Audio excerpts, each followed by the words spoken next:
The alarm blared, a jarring intrusion into the dim, early morning light filtering through Ilara's blinds. She silenced it with a practiced swipe, but a familiar, subtle dread already coiled in her stomach. It wasn't the workday itself, not entirely. It was the moment that came before, the ritual she called morning prayer. Her gaze drifted to the untouched Bible on her nightstand, a beautiful, leather-bound volume that felt more like a prop than a portal. She often wondered, was she truly connecting or just going through the motions? A chilling thought whispered, "My faith, it feels like it's weakening, not growing." She yearned for more than whispered words and a racing mind. She longed for a connection that actually changed her. Ilara sighed, running a hand through her hair. She'd tried so many times to be more diligent, to wake earlier, to focus harder.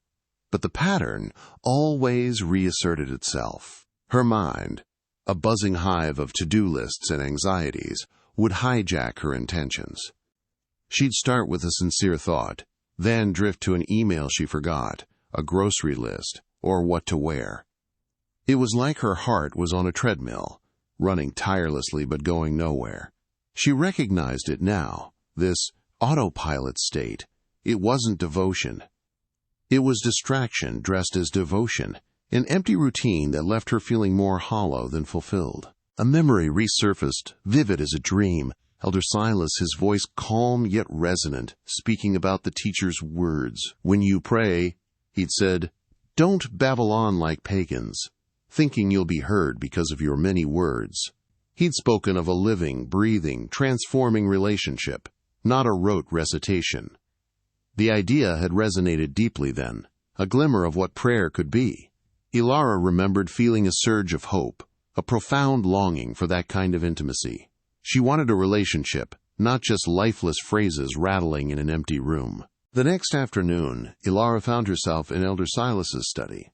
A room steeped in the scent of old paper and quiet wisdom. Warm light spilled from a lamp onto stacks of books, creating a comforting glow. He greeted her with a gentle smile, his eyes holding an understanding that put her immediately at ease. "Elder Silas," she began, her voice a little shaky, "I feel disconnected. My morning prayer, it's become a habit, a checklist. I say the words, but my heart isn't in it. It feels empty, like I'm talking to myself. Or, worse, to an empty sky." She confessed her inadequacy, the frustration bubbling up. He listened, his expression unwavering, simply nodding and acknowledging her struggle. "Ilara," Elder Silas began, his voice soft. "Imagine Captain Ben, a seasoned pilot. He flies the same route every day. He knows the controls, the procedures, the exact time to switch to autopilot. But one morning he skips his pre-flight checks. He's so used to the routine, he just assumes everything is fine. He switches to autopilot and drifts off, not checking his instruments, not truly present." Ilara nodded slowly, the analogy striking her with chilling clarity. "That's how many of us approach prayer," he continued. "We go on autopilot, performing the actions without truly engaging, without checking our spiritual instruments." The gravity of the comparison sank in. She was Captain Ben. Back in her apartment the next morning, Ilara's alarm rang. Her hand instinctively reached for her phone. One quick scroll, she thought. A glance at the news. A few social media updates. Before she knew it, 10 minutes had vanished. She then tried to pivot to her prayer, a quick, half-hearted attempt, her mind still buzzing with digital noise. She felt a pang of guilt. This is it, she realized. This is how deeply distraction has infiltrated the sacred space of my morning. This scattered attention is the fuel for my autopilot prayer. The screen's glow had replaced the quiet contemplation she craved. The teacher warned against babbling like pagans, didn't he? Elder Silas said later that week, his gaze serious. Meaningless repetition, habits without intention. And modern science, through figures like Dr. Aris, confirms this. Our brains, when performing tasks without conscious engagement, form superficial neural pathways. It's why mindless repetition often leads to forgetfulness, not deep learning or transformation. Ilara felt a chill. Not only was her prayer spiritually shallow, but it was also neurologically ineffective. The stakes felt suddenly much higher. Her half-hearted attempts weren't just unproductive, they were actively forming habits of disengagement. "But Elder Silas," Ilara voiced, her frustration returning, "if my prayers are just empty words, then how can I expect the Divine Presence to hear me, to answer? It feels like I'm shouting into a void." Elder Silas smiled gently. "Perhaps the issue isn't the Divine Presence's silence, Ilara," he suggested, "but your sincerity. It's not the quantity of your words, but the quality of your heart. What if the answer to feeling unheard isn't to speak louder, but to speak truer?" A renewed sense of aspiration stirred within Ilara. Nuller, limus truer. That was it. That was the path she needed to find. Ilara woke with a familiar sigh, her mind already a whirlwind of to-do lists and lingering anxieties from yesterday. She tried to settle into prayer, but it was like trying to see through a glass of water that had been continuously stirred. All she saw was a cloudy mess. She pictured a pristine glass, clear and ready to receive light, but her own mind felt as though someone had poured in tiny drops of ink throughout the night, notifications, worries, fleeting thoughts. How could the Divine Presence possibly communicate with her, or even feel her presence, through such a murky medium? It was a stark, concerning visualization. Her morning routine, far from a spiritual reset, was merely adding more sediment to the glass. Later that morning, Ilara found herself in her small prayer corner, the image of the cloudy glass still vivid. She knelt, attempting to focus, but the outside world quickly infiltrated. Her phone, forgotten on the nightstand, buzzed relentlessly, each vibration a tiny ripple disrupting her fragile calm. Her mind, an eager accomplice, drifted from work tasks she'd forgotten to social media updates she felt compelled to check. This isn't prayer, she thought, a wave of frustration washing over her. This is just fragmented attention, a battleground of noise. She felt like she was constantly on the verge of connection, only to be yanked back by the insistent clamor of her own thoughts and the world's demands. "The world teaches us to be constantly busy, Ilara," Elder Silas said gently, his study a haven of quiet. Ilara sat opposite him, notes spread before her, but true connection requires a different kind of discipline. Stillness. He referenced Psalm chapter 46, verse 10. "Be still, and know that I am God." He explained it wasn't passive quiet, but active resistance against the internal and external noise. Dr. Aris's research, for example, talks about attention residue. He continued, "When you switch tasks quickly, your mind leaves a residue of the previous task, making it harder to fully engage with the next. Imagine how that impacts prayer." Ilara nodded, realizing her fragmented mornings were leaving a constant residue.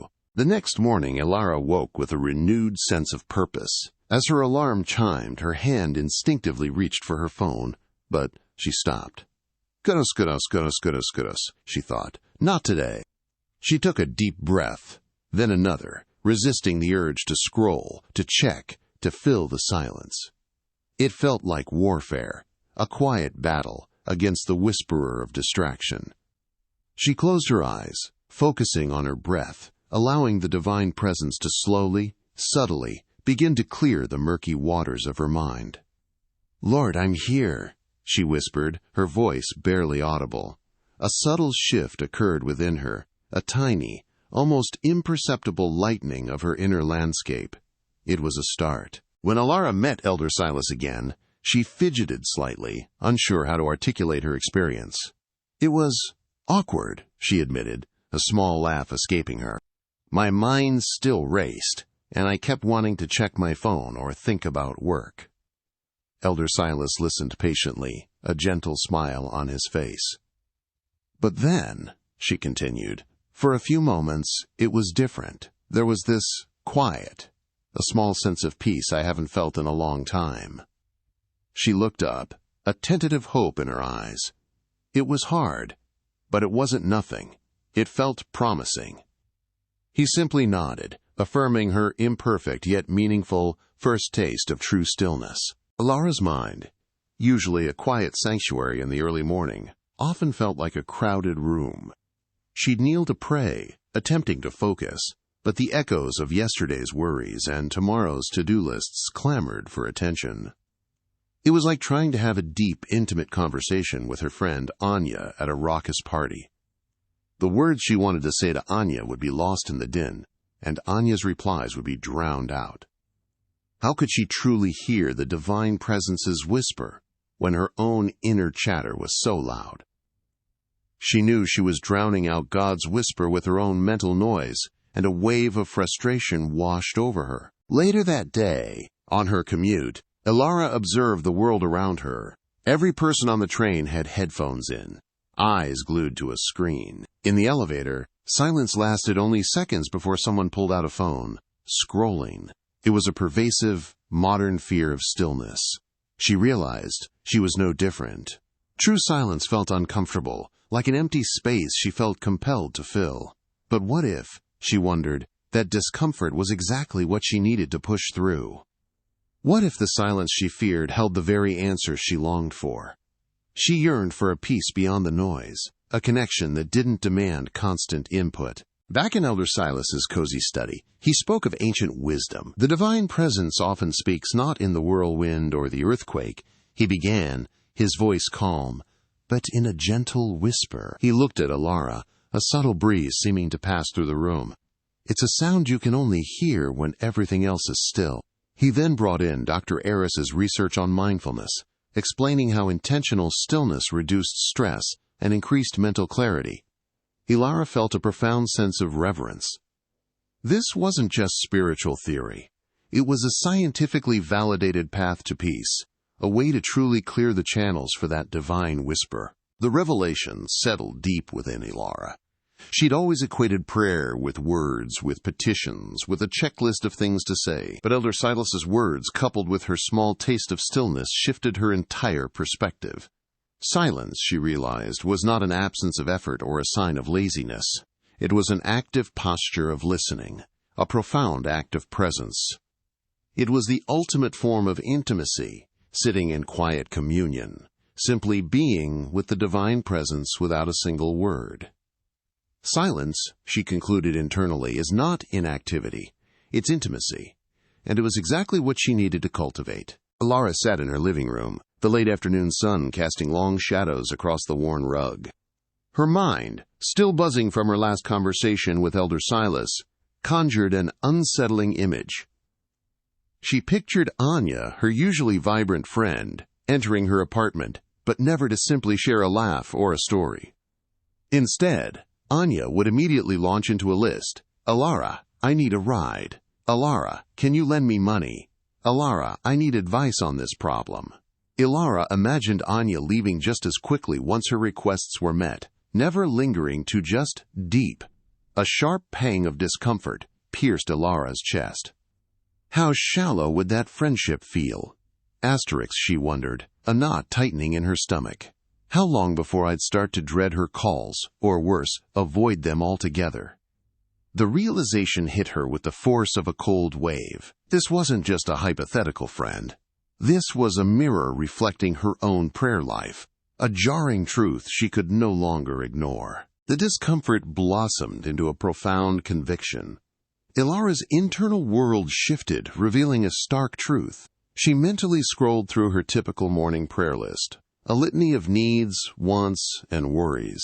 Heal this person, help me with that project, provide for this expense.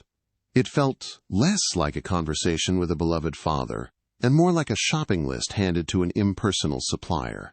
A deep, aching longing stirred within her. She didn't just want the provisions. She craved the intimacy, the presence of the divine presence himself. Had I really reduced him to a cosmic vending machine? Asterisk, she thought, shame washing over her. She wanted a relationship, not just transactions. She wanted to know his heart, not just his hand. The weight of this missed connection felt heavy, a spiritual hunger she hadn't fully acknowledged until now. Later, back in Elder Silas's cozy study, Ilara shared her epiphany. He listened, his eyes warm with understanding. Ilara, he began, his voice gentle but firm. The teacher once said, "Your father knows what you need before you ask him. It's not about informing him. It's about aligning with him. He leaned forward. And there's a powerful truth. Dr. Eris's research on gratitude confirms a grateful heart is a receptive heart. Gratitude isn't just about thanking for what you get.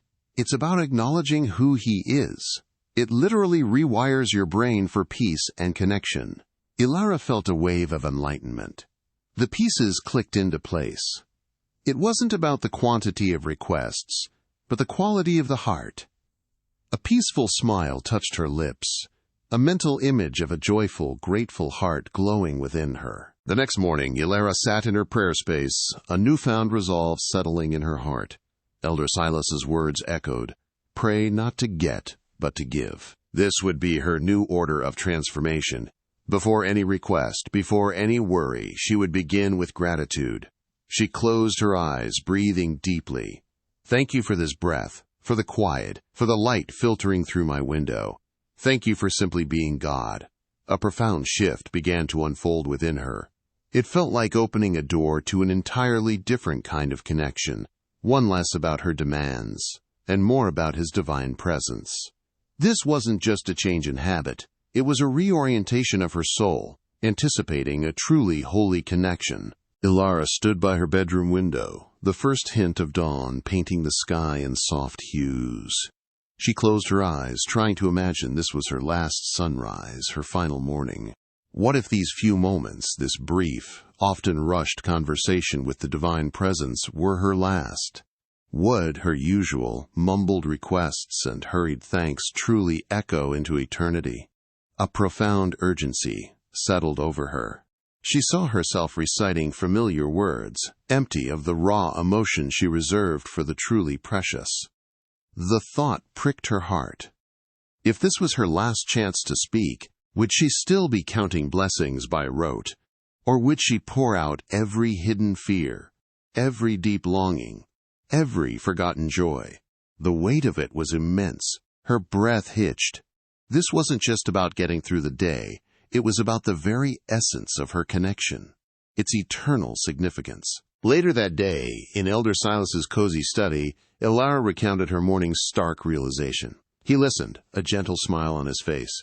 "Ilara," he began, "prayer isn't an optional extra for the spiritually ambitious. It's the very oxygen for the soul."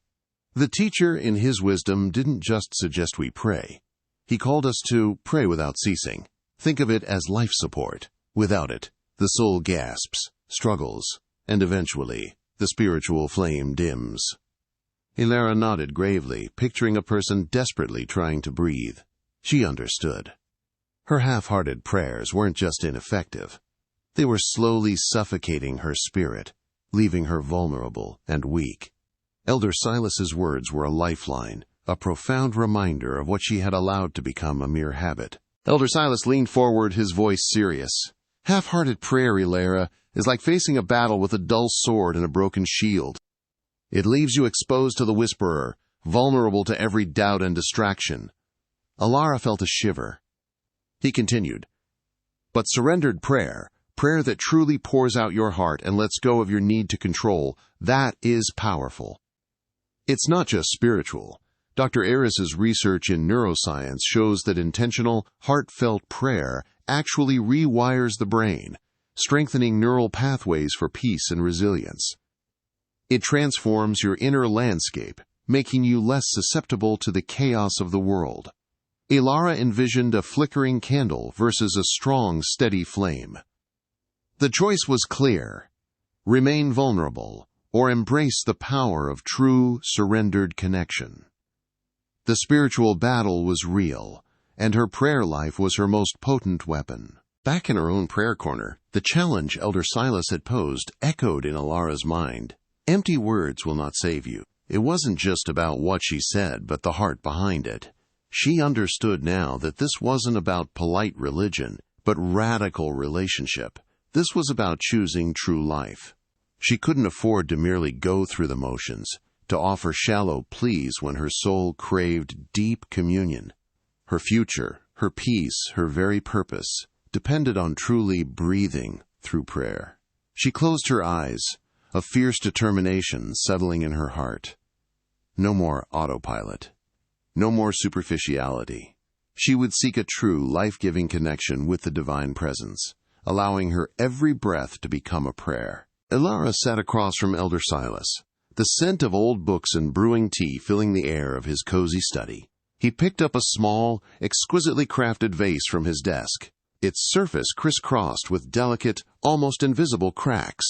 "Many people think their flaws make them unsuitable for divine connection, Ilara," he began, turning the vase in the soft lamplight.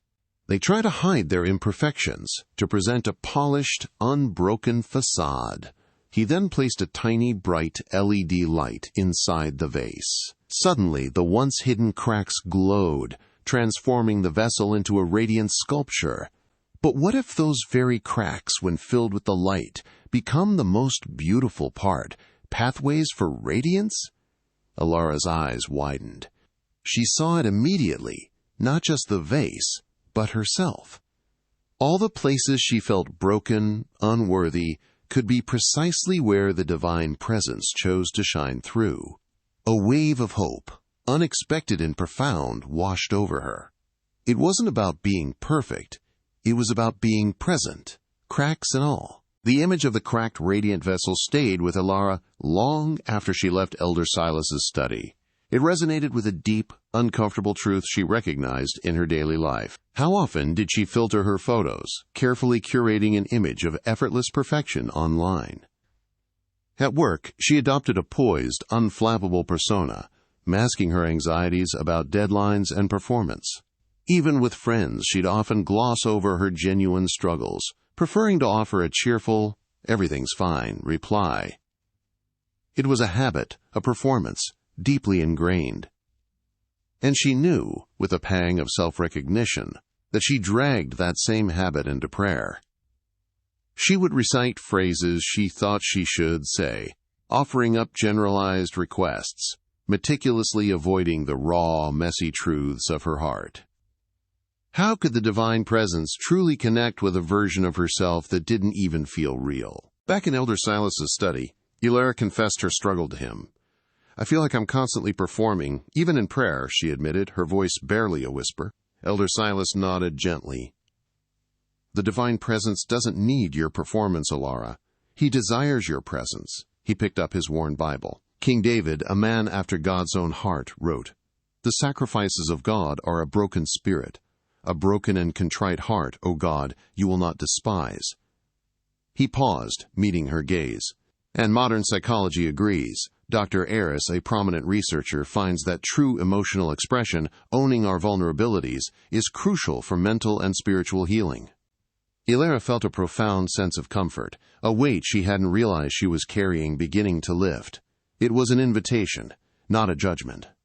The divine presence welcomed her brokenness, not despite it, but because of it. That night, Ilara knelt in her small prayer corner. No carefully chosen words, no polished performance, just the raw, unedited truth of her heart. She spoke of her fears, her doubts, the small anxieties that gnawed at her, and the profound longing for connection she often hid. It felt awkward, exposing these fragile parts of herself. But then, as she continued, a subtle shift occurred. It was as if by acknowledging her weakness, she wasn't diminishing herself, but making space for something larger. A surge of quiet strength flowed through her, a sense of liberation. She remembered Apostle Paul's words, "My power is made perfect in weakness." Honest prayer, she realized, was the doorway where weakness met grace, and in that meeting, an unexpected, profound power was unlocked. A few days later, Ilara found herself back in Elder Silas's study. Her heart pounded with a mix of nervousness and anticipation. She wanted to share what she'd experienced. Taking a deep breath, she confessed a long-held fear, a struggle she'd kept hidden from everyone, even herself, for years. As the words tumbled out, her hands trembled slightly, but Elder Silas simply listened, his gentle gaze unwavering. When she finished, a tear rolled down her cheek, but it was a tear of relief, not sorrow. "That, Ilara," Elder Silas said softly, "is courage, and that is where true grace is found." He smiled, You have opened a door to deeper intimacy, not just with the divine presence, but with yourself. Ilara felt an immense lightness, a profound sense of self-acceptance she hadn't known was possible. The freedom of confession was a tangible, beautiful thing. Ilara pictured herself teetering on a perilous cliff edge, her fingers raw, clinging desperately to a fraying rope. Below, a vast, swirling chasm beckoned. It was an exhausting, terrifying image, and yet disturbingly familiar. She realized this was exactly how she felt when she tried to pray, or rather, control. She'd ask for guidance, yes, but deep down, her hands were still clutching her own carefully constructed plans, secretly hoping the divine presence would simply rubber stamp her agenda. The thought sent a jolt of discomfort through her. How could she expect true divine intervention if she wasn't willing to let go? The sheer physical and emotional strain of this internal tug-of-war was palpable, even in her mind's eye. Elder Silas leaned forward in his cozy study chair, his gaze gentle but firm. Our world screams for control, Ilara. Achieve, plan, dominate. But the teacher offered a countercultural path. He paused, then quoted, "If anyone would come after me, let him deny himself, and take up his cross daily and follow me." Ilara felt the weight of those words. Deny herself? It was a stark contrast to everything she'd been taught about achievement and self-reliance. Society celebrated the self-made, the unyielding. To surrender, to deny, felt like weakness, like giving up. Yet Elder Silas spoke of it as the source of true power, a path to liberation. The tight knot in her stomach, a constant companion, was a direct result of her white-knuckled grip on every outcome. Ilara reflected on how much anxiety she manufactured by trying to micromanage her life, even after she'd supposedly handed it over in prayer. Elder Silas had mentioned Dr. Eris's research, confirming that releasing control actually boosted resilience and peace.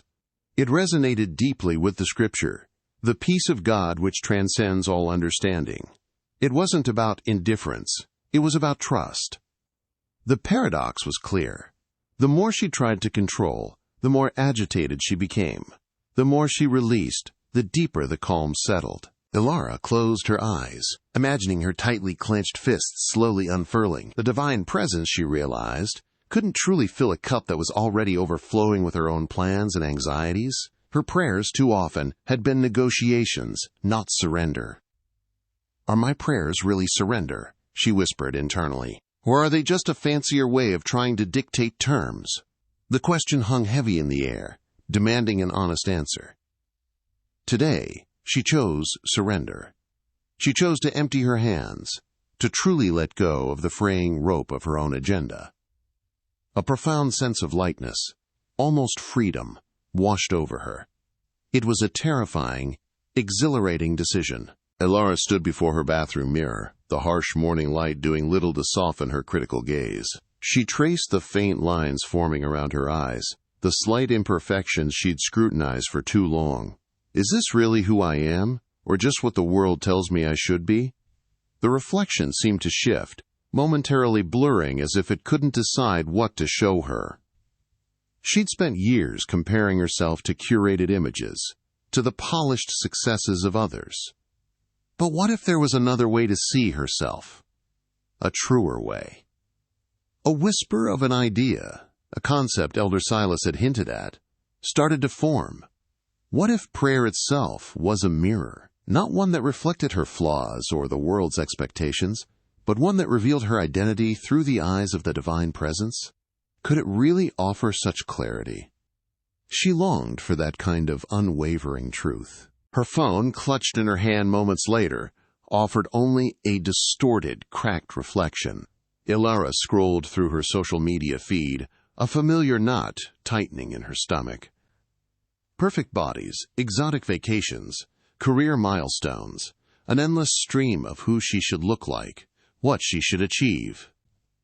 She felt the insidious whispers of inadequacy creep in, eroding her self-worth before her day had even truly begun. "This is it," she realized with a jolt. "These are the first voices I hear every morning, long before I even think to turn to the divine presence. It was a daily assault on her identity, preempting the very truth that could ground her. How could she ever know herself when she allowed these external lies to define her first? The anxiety was a heavy cloak, smothering any flicker of peace. "Our identity is under constant attack, Ilara," Elder Silas had said, his voice calm amidst the perceived chaos of her thoughts. But prayer, true prayer, acts as an anchor. It pulls the divine presence's truth into your spirit, solidifying who you are against the shifting sands of worldly lies. He leaned forward, a gentle smile on his face. "Remember what the Scripture says, for we are God's handiwork, created in Christ Jesus to do good works. You are not an accident, nor are you defined by human approval or comparison. You are a masterpiece, handcrafted with purpose." Ilara felt the words settle deep within her, a profound sense of comfort washing over her. The truth resonated, anchoring her spirit against the lies she'd absorbed, a quiet assurance of her inherent worth. Ilara understood now. Prayer wasn't just talking to the divine presence. It was the highest form of self-talk, a deliberate choice to align her inner voice with the Creator's. Dr. Aris's research on positive self-talk seemed to pale in comparison to the profound impact of aligning with the divine. The adversary delighted in planting seeds of doubt, whispering untruths about her worth and capabilities. But in prayer, she could actively choose to listen to the divine presence, allowing his voice to overwrite the lies. "I will choose the clear reflection of prayer over the cracked mirror of culture," she vowed internally. This was more than a spiritual exercise. It was a daily battle for her very self, fought and won in the quiet moments of connection, shaping her identity from the inside out. Elder Silas gestured to a corner of his study where a magnificent, intricately designed lamp stood. Its base was polished wood, its shade a rich, textured fabric, yet it cast no light. "A masterpiece, isn't it?" he said, his voice gentle. Ilara nodded, admiring the craftsmanship. "But it serves no purpose beyond decoration, does it?" Silas continued, his gaze returning to Ilara.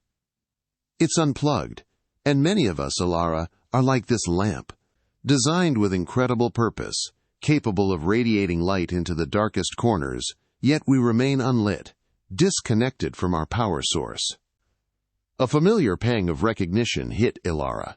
She'd always felt a restless energy, a sense of being made for more, yet often found herself running on fumes, her own inner light dim. This lamp, so beautiful yet so useless in its current state, was a stark mirror to her often unfueled life. The discomfort of unrealized potential settled deep within her. The image of the unlit lamp stayed with Ilara as she navigated her week. Her mornings were a blur of emails, deadlines, and the constant hum of city life outside her window. She felt stretched thin, her sense of divine calling often buried beneath the mundane. Jumu'ah, another day, another to-do list. She thought, staring at her calendar. The grand visions, the whispers of purpose she sometimes felt, seemed to shrink and fade against the relentless tide of daily demands. She was surviving, yes, checking off tasks, but was she truly living? Was she fulfilling the more she was made for? A profound longing for purpose beyond mere survival welled up in her. It felt like she was constantly running, but never truly arriving, her mission swallowed up by the endless cycle of routine. She needed something to recenter her, to redefine her direction, to plug her back in. Back in Elder Silas's study, Ilara shared her weariness. "It's like I have this beautiful car," she explained, "but no fuel, or maybe the wrong kind." Silas smiled. "Precisely. Consider the teacher. Before he chose his 12 disciples, a pivotal moment for his entire mission, what did he do?" Ilara thought for a moment. "He went up on a mountain and prayed all night." "Exactly," Silas affirmed. "If the Son of God wouldn't step into his mission without first soaking in prayer, why would we?" He didn't just do. He first discerned. His mission was anointed, not just activated. Ilara felt a profound conviction settle in her spirit. Her own approach had been all activism, no anointing. She saw now that pushing forward without that deep, prayer-fueled connection was a recipe for burnout, a beautiful lamp with no electricity. Ilara sat in her quiet reflection space the next morning, the words of Elder Silas echoing in her mind. Mission without prayer drains. Mission with prayer renews. She recalled Mentor Sophia's studies on sustainable leadership, which emphasized periods of deep reflection before action. It all aligned. Isaiah chapter 40, verse 31 came to mind. But those who hope in the Lord will renew their strength. They will soar on wings like eagles. They will run and not grow weary. They will walk and not be faint. This wasn't just about getting through the day. It was about thriving. Ilara closed her eyes, her hands open in supplication. Divine Presence, she whispered. I don't just ask for blessings anymore. I ask for assignment. Renew me, empower me, and show me where my light is truly meant to shine today. A sense of lightness and purpose filled her, a quiet strength she hadn't known before. A few days later, Ilara found herself at the local community center, a place she'd always meant to volunteer, but never felt she had the time for. Today, however, was different. She wasn't just showing up. She was showing up with a sense of purpose, a calm confidence that this was part of her divine assignment. As she helped organize donations, she didn't feel overwhelmed by the sheer volume of tasks. Instead, she felt a quiet peace, a subtle leading that guided her interactions. She connected genuinely with people, not just with her hands, but with her heart. A smile came easily, a warmth emanating from her that drew others in. This wasn't just a chore, it was a mission. And in that simple act of service, fueled by her renewed prayer life, Ilara felt a profound satisfaction, a joyful impact she hadn't known was possible. She was finally plugged in. In Elder Silas's study, he described Maya, the marathon runner. The true test, he said, is enduring the last, most difficult stretch. Ilara felt a shiver. Her spiritual journey was a marathon. To finish strong, she realized, prayer wasn't just for the start, but for every weary, challenging step along the way. Ilara thought of friends whose initial spiritual fire had dimmed. A somber realization hit her.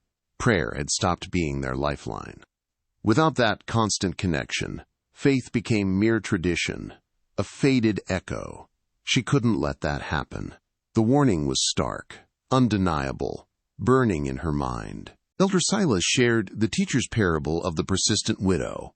Then he spoke of Dr. Aris's research on resilience. Consistent prayer increased hope and lowered anxiety. Ilara absorbed it. This insight, blending ancient wisdom and modern science, solidified prayer as the key to enduring faith, a powerful tool for her spirit. The adversary, Ilara knew, fought hardest against prayer. But she found reassurance. The divine presence empowered her to endure, making every prayer, even a whispered plea, fuel for her journey. The God who calls you to endure is the same God who empowers you, she affirmed, feeling a surge of strength. Ilara stood in her apartment, the city lights a distant hum. All her learnings coalesced into one profound truth. Prayer is not a ritual. It's a lifeline. It shaped not just her days, but her eternity. This connection was vital, essential, and truly transformative. Elder Silas's challenge echoed. Begin with 3 minutes of gratitude. Ilara picked up her journal. She committed to the 7-day gratitude challenge, eager for the transformative shift in her heart and faith. A new beginning, a true divine connection, awaited her. Looking out at the city, Ilara felt a connection to others seeking deeper faith. Her journey, she hoped, would encourage them. The final reminder resonated. Prayer is the oxygen of your soul. Her future and theirs depended on this vital breath.